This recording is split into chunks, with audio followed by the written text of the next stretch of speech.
Curfew পরিস্থিতি নিয়ে আরো জানাতে গাজীপুর এবং বগুড়া থেকে যোগ দিচ্ছেন আমাদের সহকর্মীরা। শুরুতে যাচ্ছি গাজীপুরে, জানাবেন সহকর্মী আবুল হাসান। আবুল হাসান, আজকে তো গাজীপুরের সকাল 7টা থেকে সন্ধ্যা 6টা পর্যন্ত কারফিউ শিথিল থাকছে, সেক্ষেত্রে এই মুহূর্তে পরিস্থিতি আপনি কেমন দেখছেন?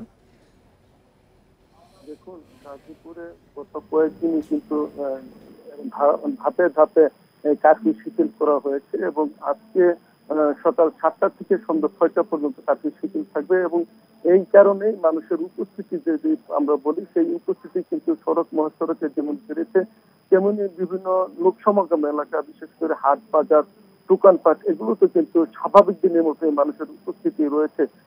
আপনাকে বলে রাখি যে গাজীপুর থেকে যে আন্তনগর ট্রেন চলাচল করতো বা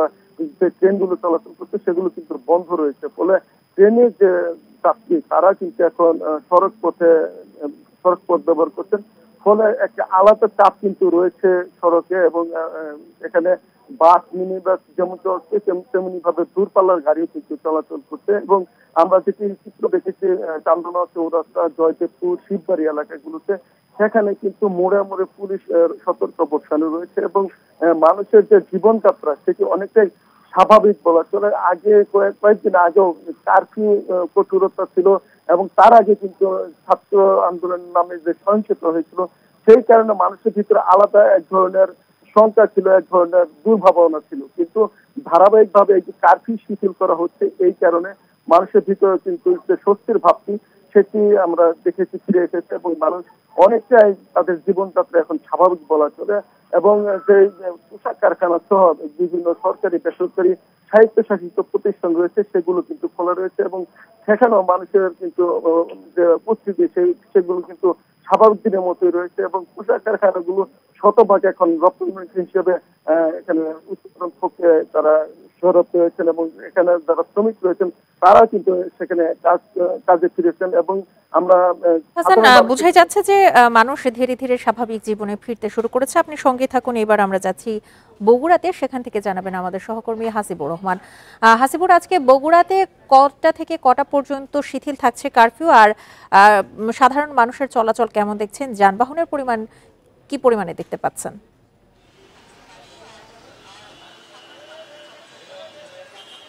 গত কয়েকদিন ধরেই বগুড়ায় সকাল 6টা থেকে প্রায় 16 ঘন্টার জন্য কারফিউ শিথিল করা হচ্ছে এবং আজও সেই অবস্থায় রয়েছে। আর এই কারফিউ শিথিল হওয়ার ফলে জনমনে যে আস্থার জায়গাটি তৈরি হয়েছে, বিশেষ করে তাদের যে স্বাভাবিক কর্মকাণ্ড, সেটি প্রতিদিনই কিছু না কিছু করে বাড়ছে। আপনি যে এলাকাটি দেখছেন এটি বগুড়া শহরের কেন্দ্রস্থল সাতমাথা। যদি ঢাকার পল্টন অথবা মতিঝিলের মতো জায়গার সাথে তুলনা করেন, তাহলে বগুড়ার এই জায়গাটি সবসময় আন্দোলনকারী বা নাশকতাকারী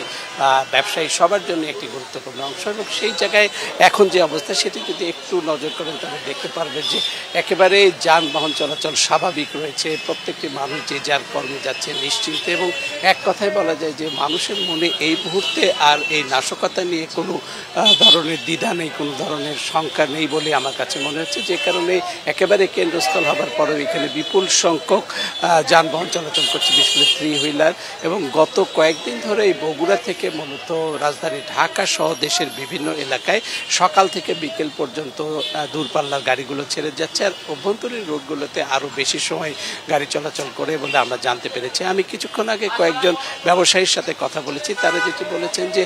নাশকতার সময় তাদের মধ্যে যে আতঙ্ক ছড়িয়ে পড়েছিল, যে ভয় ছিল, সেটি এখন অনেকটাই কেটে গেছে এবং তারা একেবারে কারফিউ শিথিল হবার কারণে তাদের ব্যবসা বাণিজ্য একেবারেই স্বাভাবিকভাবে চালিয়ে নিচ্ছে। আর আপনাকে আরেকটু জানিয়ে রাখি যে বগুড়ায় যে নাশকতার যারা আসামি হয়েছেন তার মধ্যে বগুড়া পৌরসভার বেশিরভাগ কাউন্সিলর এবং মেয়র রয়েছেন, যে কারণে এখন বগুড়া পৌরসভার নাগরিক সেবা দেবার যে বিষয় সেটি প্রায় বন্ধ হতে বসেছে। আর সব মিলিয়ে শুধু বগুড়া না, বগুড়ার আশেপাশে অর্থাৎ রংপুর, দিনাজপুর,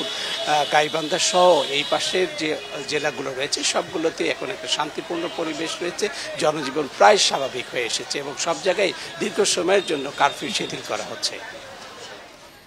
গাজীপুর এবং বগুড়া থেকে কারফিউ পরিস্থিতি এবং ধীরে ধীরে মানুষের যে স্বাভাবিক জীবনে ফেরা, এই বিষয়ে সার্বিক তথ্য নিয়ে জানাচ্ছিলেন আমাদের সহকর্মীরা।